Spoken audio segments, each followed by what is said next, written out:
Mitchell ওয়েনের record করা সেঞ্চুরিতে big ব্যাশের নতুন champion Robert hurricane. পুরো টুর্নামেন্টেই সিডনি থান্ডার্সের শক্তির জায়গা ছিল তাদের বোলিং। তবে ফাইনাল ম্যাচে সেই শক্তিশালী বোলিং ইউনিটকে মিচেল ওয়েন একাই উড়িয়ে দিয়েছেন।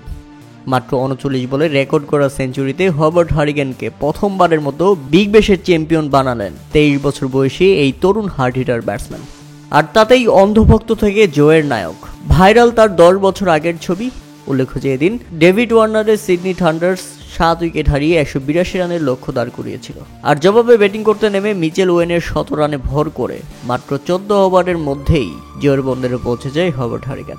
রবার্টের জয়ে বিশেষ ভূমিকা তাই তো ওপেনার মিচেল ওয়েনের। মাত্র 42 বলে 108 রানের তার সেই ইনিংসটি মুহূর্তেই ট্রফি ছিনিয়ে আনলো। 6টি 4 এবং 11টি ছক্কা আসে তার ব্যাট থেকে।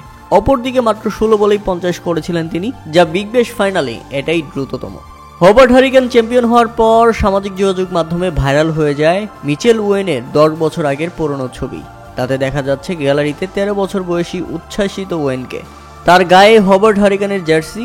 ছোট থেকেই রবার্ট হারিকেনের অন্ধভক্ত ছিলেন মিচেল ওয়েন। এবার নিজেই দলকে চ্যাম্পিয়ন করলেন। 10 বছর আগের গ্যালারি থেকে প্রিয় দলকে যেমন উৎসাহ দিয়েছেন, সেই কিশোরটাই এবার 2025 সালে এসে জয়ের নায়ক। প্রিয় দলে খেলার সুযোগ পেয়ে ব্যাপকভাবে খুশি ছিলেন মিচেল ওয়েন।